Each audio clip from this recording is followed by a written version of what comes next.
incredibly important point, and it's interesting because our conversations, as we've been engaging, many of these stakeholders, we found that the founders of many of these, very well capitalized companies now, investor backed, many of them are very quick to say that one of the biggest challenges in scaling and replication, despite having the resources to do so, is the qualified talent. So I think your point is great.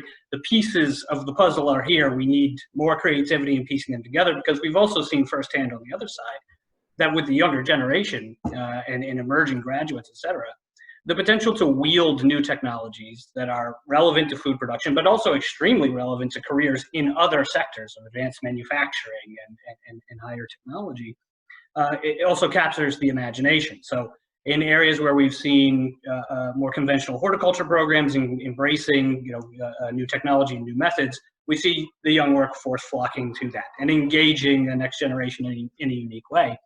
But obviously, as we figure out the middle, the need for these tangible skills aimed at employment, the need to demonstrate that proficiency in these methods. I think this poses is an interesting but also exciting dilemma and challenge for our traditional approaches to education. On one hand, we have the application and the vocational career-oriented skills training, and some of the more maybe conventional pedagogy in higher education. Maybe you could speak to, from your perspective, how higher education may need to adapt. You mentioned micro-credentialing. What are some of the most tangible avenues that you see for balancing the very important, theoretical learning and the deeper, broader universal science, and those very tangible skills aimed at employability? Yeah. Well, a couple of things. I'll respond to that question. A couple of reminders as well, that the federal government certainly has, in the United States as well as in other countries, the federal or the central or whatever you call governments and the local and state governments have a significant role to be partners in these enterprises, and they've got the wherewithal. They have the ability to, provide the investments as well. Again, it's that, going back to convening and having them think of the possibilities of creating jobs and things. What mayor or what governor wouldn't love to have more jobs created in my backyard, right? That's not been tapped into. So it's not, it's at multiple levels, and bringing that together with these partners in the private sector. And I think the Farm Tech Society has this exquisite opportunity to be able to convene those kinds of approaches as well. All right, coming back to the very specific question. I think, the challenges that we've got here in the States is also, I've looked at, I've talked to people in Wageningen and other agricultural colleges across the globe. And as I've had chances to be invited to speak, and as you probably know, my other thing that I do is eat insects, right? Edible insects, and I cook with them, and I've spoken at those events as well.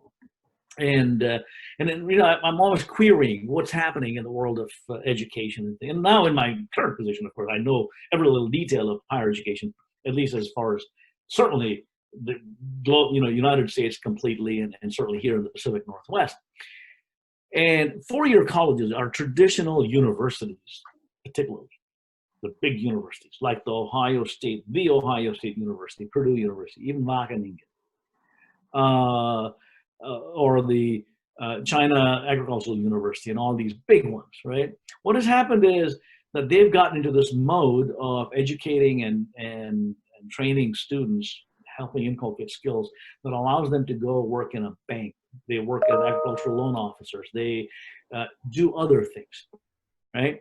They're not developing skills and knowledge that allows them to actually go ahead and, manage and provide oversight. They're into agricultural credit. And, I see this constantly with the ag schools, particularly. And so what we've missed, and if you look at the surveys that were done, going back to Purdue's survey that the National Institute of Food and Agriculture provided funding for, every other year to continue to undertake those surveys. I think it's been stopped right now, like a lot of other things, but we did that on multiple cycles, and every time it showed that one of the biggest needs that some of these companies that you work with, that you've worked with previously and continue to work with today, is not some highfalutin, PhD or master's or even, somebody with a tremendous undergraduate degree in agricultural economics or whatever.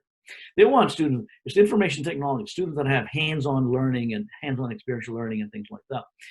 And what's been shown over and over again is in this continuum of the food systems, from the farm to the dinner table, or from the controlled environmental agricultural enterprise to the dinner table, you need different skill sets at different levels in the production arena itself. So what's happening, these four-year colleges and universities are providing for that latter part of that continuum in that value chain. In the very first part, where you got inputs coming in, products being produced and things like that, we're missing out very significantly. So what's happening happens in Tom, as you know, in Germany and other places as well. You got these, pardon me, I'm going to put it this way, these poor Slav immigrants that are brought in to work those, in quotes, dirty jobs, right? And so you've got a supervisor running around saying, okay, you do this and tie that and, move these things around and things like that. Because our colleges, sadly, and this is a global phenomenon, have not worked hand in hand with the industry saying, what do you need? I want to inventory you. What do you need? And I'll come and see if we can carry this. Oh, by the way, you have skin in the game. I'll have skin in the game. We're going to work together to develop this path forward. And so a huge missed opportunity is, for example, in the States, and this we see this in Germany and in Europe, Western Europe already, this vocational career institutions where the students develop very explicit, strong vocational skills. We here in the States, Tom, I don't know if you know this or not, we've got what we refer to as CTEs, career and technical education, right? Our community colleges. And so in my family of institutions, I have 165 institutions under my, umbrella. And I've got about, I think last count, about 40 or 50 such, CTE institutions. And they have outstanding, top-notch agricultural programs and things like that. And they're not only learning how to grow crops and, whatever. Everything is all information technology type thing. They're learning how to, remember we previously, when we have had conversation, we talked about these soft skills that we need to inculcate as well. Those, critical thinking and problem solving skills and things like that. Because you can't teach everybody all the technologies that they need.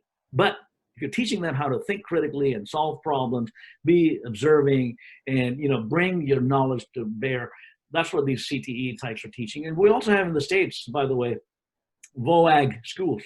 I'm talking about high schools, right? High school kids getting skills and knowledge. And if you look at that shortfall, the gap that we have in the United States, and then it reflects the situation in Western Europe and Japan and Australia and globally, and all over the world. You see that that skills gap, that need that we've got, is really in that production arena. And it's not the four-year colleges that are going to be. Yeah, there may be the occasional four-year college student that has certain skills, but they get into like a supervisory type of a position or something like that. And so there's got to be this opportunity that's created. And again, it's a partnership. If you look at right here, we've got in my area, in the Seattle metro area, I live in Redmond, Washington. We've got, just within a 2-hour radius of us, Bellingham Technical College, Renton Technical College, Lake Washington Technical College, and all that. They're CTEs, they're career and technical education.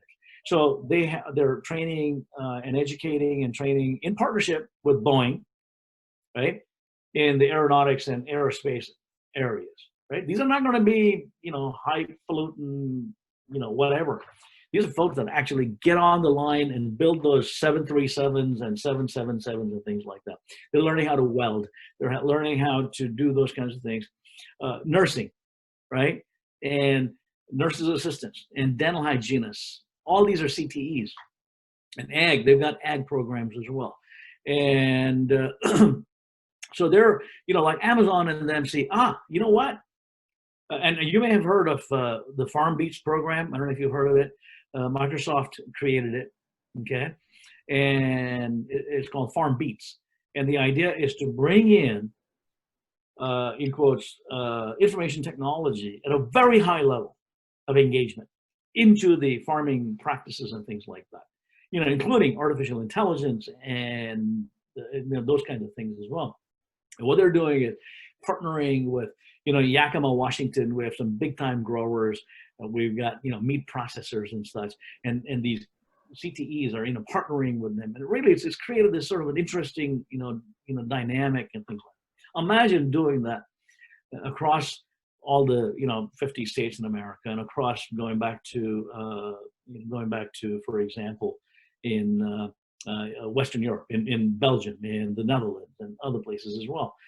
And for these students, what happens is, and I think one of the conversations we had, some of the students, they go this route of either a career technical route, or they have enough background in the basic courses and skills, they can go into a 4-year degree program as well. They can just kind of go in either direction.